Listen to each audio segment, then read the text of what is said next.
बाल विद्या निकेतन मसौढ़ी हिंदी शिक्षक विजय कुमार के वर्ग में 10वीं कक्षा के सभी विद्यार्थियों का स्वागत है। छात्रों, पाठ्यपुस्तक कृतिका भाग 2 क्षमा करेंगे, पाठ्यपुस्तक क्षितिज भाग 2 में पद्यखंड में संकलित पाठ, इसका शीर्षक है यह दंतुरित मुस्कान और कवि का नाम है नागार्जुन। तो वही आज आरंभ करने जा रहे हैं। पाठ का नाम यह दंतुरित मुस्कान। तो मुस्कान का अर्थ तो सभी लोग जान रहे हैं, स्माइल। और दांत से बना दंतुरित। तो छोटे बच्चे जो होते हैं उनकी मुस्कान, छोटे छोटे जो दांत होते हैं उनके, और मुस्कुराने के क्रम में जो दंत पंक्तियाँ दिखती हैं वो मुस्कान बेहद आकर्षक होती है। कितना हो क्रूर व्यक्ति हो, कठोर हो, वो बच्चे के उस आकर्षक रूप को देखकर मुग्ध हुए बिना नहीं रह सकता। पाषाण हृदय वाला, संगदिल जिसको बोलते हैं, संग मतलब पत्थर, वह व्यक्ति भी द्रवित हो जाता है और उसके अंदर आनंद की धारा प्रवाहित होने लगती है बच्चे की उस दंतुरित मुस्कान को देखकर। तो पाठ का नाम है यह दंतुरित मुस्कान और कवि का नाम है नागार्जुन। तो नागार्जुन बहुत चर्चित कवि रहे और बिहार के थे। विद्रोह उनके अंदर था, अन्याय के विरुद्ध, शोषण के विरुद्ध। इंदिरा गांधी जब प्रधानमंत्री थी तो उस समय उनकी दमन नीतियों के विरोध में उनके स्वर लिखने के माध्यम से फूटे और लिखा, इंदू जी क्या हुआ आपको, सत्ता के लोभ में भूल गई बाप को। तो इस तरह के प्रखर वक्ता और डरते नहीं, हालांकि इसके लिए उनको जेल की हवा भी खानी पड़ी, लेकिन क्रांतिकारी कवि के रूप में नागार्जुन जाने जाते हैं। तो कविता आरंभ करने के पहले मैं चाहूँगा कि जो कवि हैं नागार्जुन, उनका संक्षिप्त परिचय या साहित्यिक परिचय जो भी कह लें, उस पर एक नज़र अवश्य डालें। तो आइए नागार्जुन को हम लोग जानते हैं।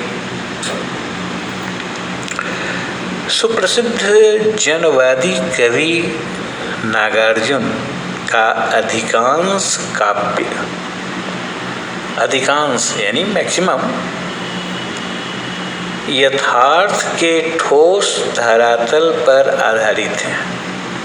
वहाँ काल्पनिकता कम है, यथार्थ, वास्तविकता, रियलिटी, हकीकत अधिक है। वे सर्वहारा वर्ग के प्रतिनिधि कवि हैं। सर्वहारा वर्ग यानी मेहनत मजदूर, मजदूरी करने वाले जो लोग हैं, जो शोषित है। हमारा समाज 2 वर्गों में बटा हुआ है, एक शोषक और एक शोषित। तो एक वर्ग ऐसा है जिसके पास करोड़ों की संपत्ति, अरबों की संपत्ति, और एक वर्ग ऐसा है झुग्गी झोपड़ी में रहने वाले, जिनके मासूम बच्चों को दूध भी मैसर नहीं हो रहा। ये विषमता की खाई है। दिनकर जी ने भी चोट की इस पर। ये जो पूंजीपति वर्ग है और एक सर्वहारा वर्ग है, उन्हें दिनकर जी ने लिखा कि श्वानों को मिलता दूध वस्त्र, भूखे बालक अकुलाते हैं, माँ की हड्डी से चिपक ठिठुर जारे की रात बिताते हैं। मालों में देखिए बड़े बड़े लोग, वहाँ कुत्ते हैं, उनको दूध वस्त्र मिलता है, मर्सिडीज गाड़ी पर घूमते हैं कुत्ते, एक से एक महंगे साबुन से उनको स्नान कराया जाता है। और दूसरी ओर बेमासूम बच्चे भूख से बिलबिला रहे हैं, उनको भरपेट भोजन नहीं मिल रहा।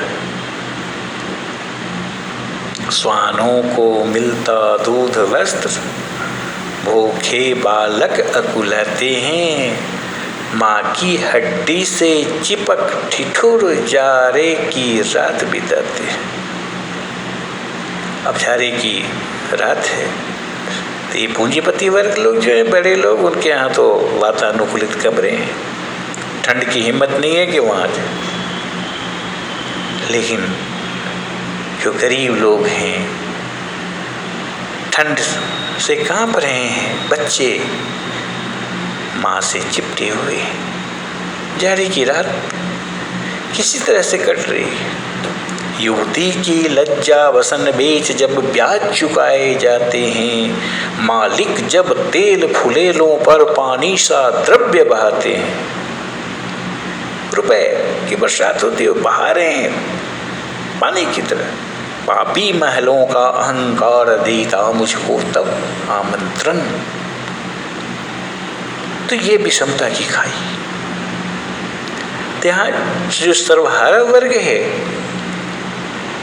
उसकी चर्चा हो रही है कि सर्वहारा वर्ग के प्रतिनिधि कवि कौन? नागार्जुन। नागार्जुन का जन्म सन 1911 में बिहार प्रदेश के दरभंगा जिले के सतलखा नामक गांव में हुआ था। मूल नाम इनका था वैद्यनाथ मिश्र, लेकिन हम लोग नागार्जुन के रूप में जानते हैं। बचपन, अब ये प्रश्न भी पूछे जा सकते हैं कि हाँ भाई मूल नाम उनका क्या था,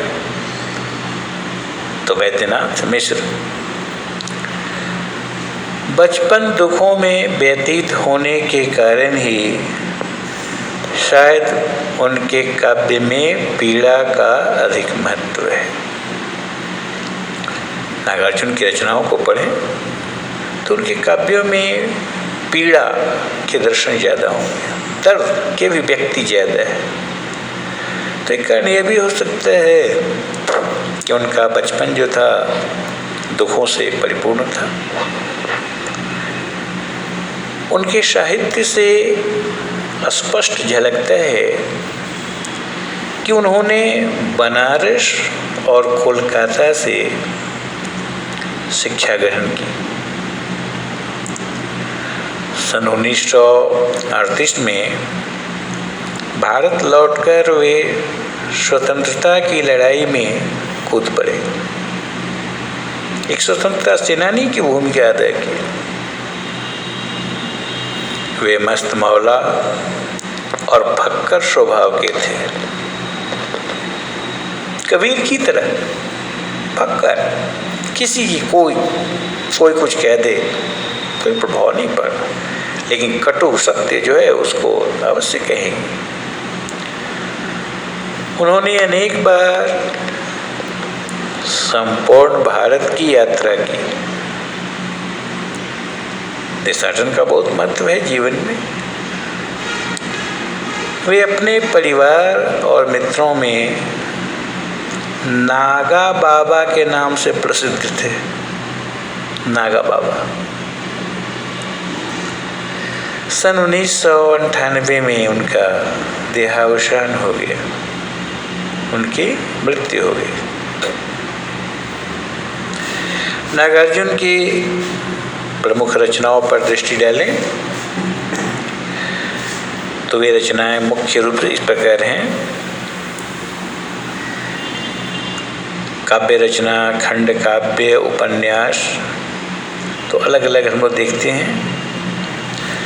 तो जो काव्य रचनाएं हैं उनमें युगधारा, प्यासी पथराई आँखें, सतरंगे पंखों वाली, तालाब की मछलियाँ, प्यासी परछाई, हजार हजार बाहों वाली, तुमने कहा था, खून और शोले, पुरानी जूतियों का कोरस, चना और गर्म।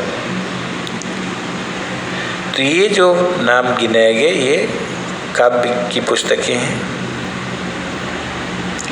इनका एक खंड काव्य भी बेहद चर्चित है, वह है जिसका नाम है भस्मांकुर। उपन्यास भी लिखे,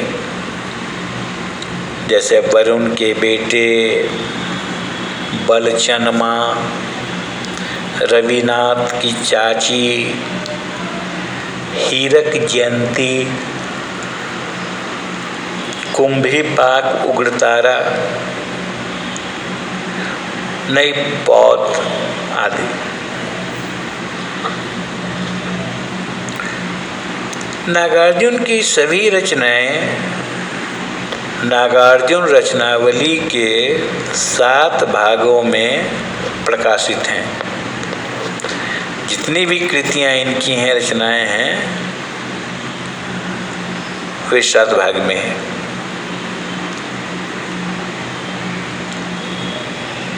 साहित्य में उत्कृष्ट योगदान के लिए, उत्कृष्ट यानी उच्च कोटि का, और उसी का उल्टा शब्द है निकृष्ट, निम्न कोटि। ये विशेषण है, उत्कृष्ट और निकृष्ट। तो साहित्य में उत्कृष्ट योगदान के लिए उन्हें अनेक पुरस्कारों से सम्मानित किया गया। उन्हें हिंदी अकादमी दिल्ली का शिखर सम्मान भी मिला।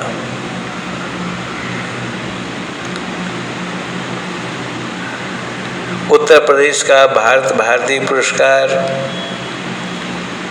बिहार का राजेंद्र प्रसाद पुरस्कार तथा मैथिली भाषा में कविता लिखने के लिए साहित्य अकादमी पुरस्कार से भी इनको विभूषित किया गया। मैथिली एक भाषा है। मिथिलांचल में मिथिला के प्रसिद्ध कवि हुए विद्यापति। तो मैथिली में यात्री नाम से काव्य रचना करते थे। यात्री का मतलब यहाँ कोई पथिक नहीं, नागार्जुन के लिए आया। तो वैद्यनाथ मिश्र, यात्री, नागार्जुन, ये तीनों एक ही है। साहित्यिक विशेषताएं क्या है? तो नागार्जुन के काव्य में समाज, राजनीति, दर्शन, कला आदि पर गहरे व्यंग्य किए गए हैं। उनके काव्य में साम्यवादी विचारधारा के साथ साथ प्रेम, सौंदर्य और प्रकृति का उदात्त रूप भी देखने को मिलता है।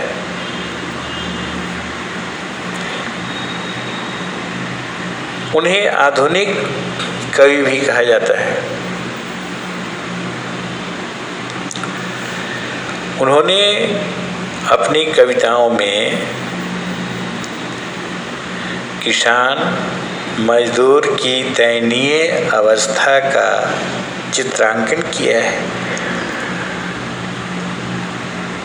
नागार्जुन की कविताओं में किसान हो या मजदूर हो तो उनकी जो दयनीय स्थिति है, मिजरेबल कंडीशन, तो उसका भी वास्तविक चित्र खींचा है। उनके काव्य में राष्ट्रीय भावना का भी, यानी राष्ट्रीयता का भी मार्मिक, मर्म का विशेषण है मार्मिक, और सुंदर चित्रण किया गया है। भाषा शैली की जहाँ तक बात है तो नागार्जुन की शैली सरल, सहज, आम बोलचाल के शब्दों से युक्त है। यानी भाषा की सरलता है, सबको अपनी ओर आकर्षित करती है। उन्होंने सार्थक शब्दों के प्रयोग तथा शब्दों की सादगी पर बहुत बल दिया। उन्होंने श्रृंगार, वीर एवं करुण रस को महत्व दिया है। श्रृंगार पर रचनाएं भी हैं, वीर गाथात्मक रचनाएं भी हैं, और ऐसी रचनाएं भी जिनको पढ़ने से करुण रस की धारा फूट पड़ती है। उदात्त एवं गंभीर भावों का चित्रण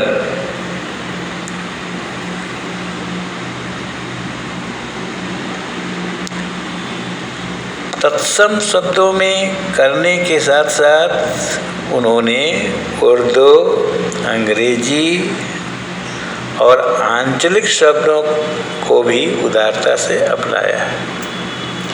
अब यहाँ पर एक शब्द आ गया, आंचलिक। अंचल शब्द का विशेषण है आंचलिक। ये सब ब्लॉक है, सर्किल है तो होता है प्रखंड विकास पदाधिकारी, सीईओ होता है सर्किल ऑफिसर। तो एक खास क्षेत्र, एक वो वहाँ पर अंचल कह रहे हैं, और उस क्षेत्र में जो भाषाएं बोली जाती हैं, जो खान पान है, रहन सहन के जो स्तर हैं, तो उसकी छवि वहाँ दिखाई देती है। तो बहुत से ऐसे आंचलिक शब्द हमें मिलेंगे जो इन शहरों में देखने को नहीं मिलते। बहुत से शब्द हैं जो सुने ही नहीं, लेकिन देहाती परिवेश में वे शब्द बहुत प्रयुक्त होते हैं। तो आंचलिकता इनके साहित्य की विशेषता भी है। तो आंचलिक शब्द का प्रयोग हुआ है।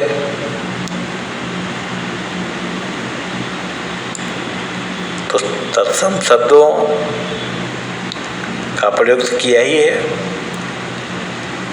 तो साथ साथ उर्दू के शब्द, अंग्रेजी के शब्द और आंचलिक शब्द भी यहाँ प्रयुक्त हुए हैं। तो यह साहित्यिक परिचय है नागार्जुन का। और अगली बार हम लोग फिर इस कविता का आनंद लेंगे। यह दंतुरित मुस्कान। तो यह बाल सुलभ प्रवृत्तियों को उभारने वाली ये कविता है। और बच्चे की मुस्कान में जो मादकता है, जो महकता है, जो आकर्षण है, कोई अजनबी भी उसको देख करके कुछ पल के लिए रुक जाता है। तो उसी का चित्रण इस कविता में नागार्जुन ने किया है। तो फिर आगे बात बताई जाएगी। तो आज यहीं तक, हमें इजाज़त दीजिए। धन्यवाद। एक क्वेश्चन तैयार कर लेंगे आप लोग कि नागार्जुन का साहित्यिक परिचय दीजिए या नागार्जुन का सामान्य परिचय दीजिए, HW के रूप में रहे। धन्यवाद।